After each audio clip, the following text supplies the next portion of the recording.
अस्सलाम वालेकुम जनाब अली, सुनाओ क्या हाल है? ठीक हो? चैनल है जनाब साडा माई विलेज गुरको। है जनाब झोटी है। कितने सूए लाला ही सुने होने ने जी? दूसरे सूप हाजी होना। अच्छा अच्छा, दूसरे सूप ये 10 दिन पक्के लै जाने। कितने सूए जनाब सोना सो? दूसरे सूप होना झोटी जी साढ़े घर दी है ठीक है। ते दिहाड़े 10-12 इंशाल्लाह 20 दे के कट जे। कितना दूध देंदी जनाब? दुद्ध पहले सूए असी ये कोल 9-9:30 से टाइम दा चौंदे रहे जे ठंडा। माशाल्लाह माशाल्लाह। ते ये बड़े ना चावां दी ते बड़े शौक दी रखी है झोटी साढ़े भाई ने मिर्जा महबूब साहब। ठीक है। ते ओ जनाब बड़े दर्शन दे ते नराले जे ना शौक ने उन्हां दे जी जी ते बड़े दर्शन नाल उन्हां साਂभ के ना जी जी। ये झोटी दी खातर कीती है। लो जी जनाब है झोटी है तुहाडी जनाब, इहदी मूवी वेख लो। अगले ने बड़े प्यार नाल रखी जनाब ते साम के सांभी जनाब, कोई शक नहीं जनाब झोटी बिच। आइए जनाब, किन्ने दिहाड़े पाई दस्सिया कटदी है? 10 ती 12 दिन जनाब पक्के कटदी है झोटी जनाब। पूरे दर्शन वाली है जनाब, माई विलेज गुरको ते लगे दी झोटी।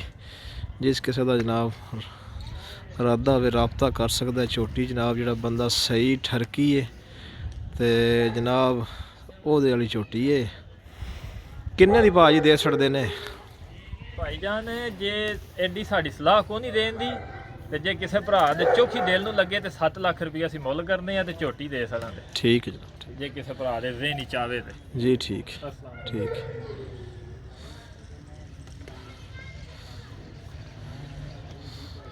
कहते ने जनाब 7 लाख रुपया मुੱਲ करने आ जनाब ते देनी उन्होंने जिहड़ा कोई बंदा ठरकी होवे और आम बंदे वाली झोटी नहीं। मैं आख्या जी ज़रूर ठीक है, कोई गल नहीं जनाब। दूसरी मझां ने जनाब अल्लाह रखा जी झाटियां जनाब सारियां वन होइयां जनाब, जड़ियां होंदियां ने वो लैके आउंदे ने ते जनाब तैयार करके झोटियां सुहा के सेल करते हैं जनाब। 8 लाख 7 लाख 5.5 लाख दी झोटियां ने जनाब इत्थे इन्हां कोल ते झोटियां जनाब उन्हें साम के सांभे जी माशाल्लाह।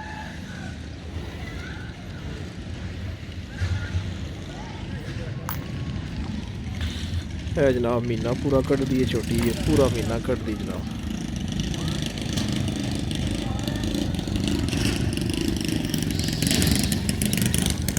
है जनाब माई सूई है 18 गड्डियां जनाब दुद्ध दसते हैं। अगले कहते जी 18 गड्डियां पूरियां जनाब दुद्ध है। किसे जनाब भरा नूं कोई शक होवे ते अपना मेहन के जनाब लै सकदा। 6 लाख रुपये जनाब मुੱਲ करते हैं अपनी माई का।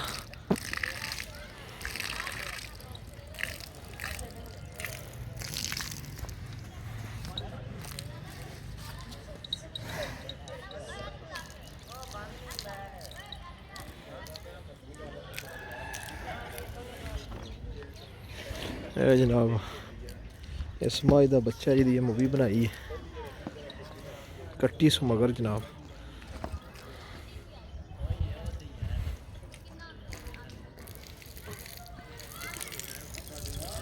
है जनाब झोटी पैहलन ये थले जनाब 12 गड्डियां दुद्ध दसते हैं।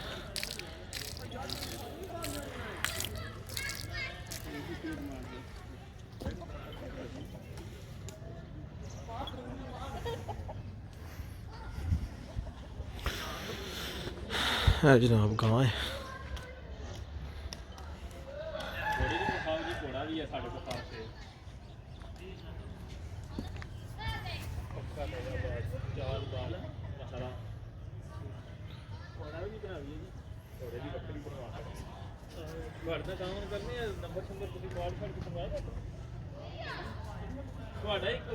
चैनल है कि बड़े का मेरे को एक दो बारी आया हूँ जो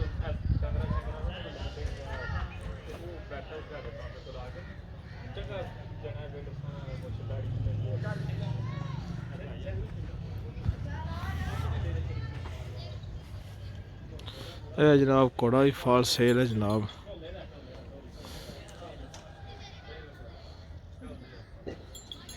सोहने कनौती है जनाब।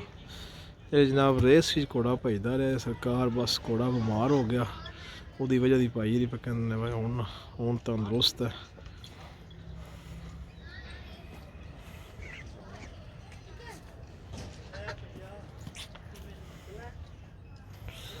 ਕੀ ਪਤਾ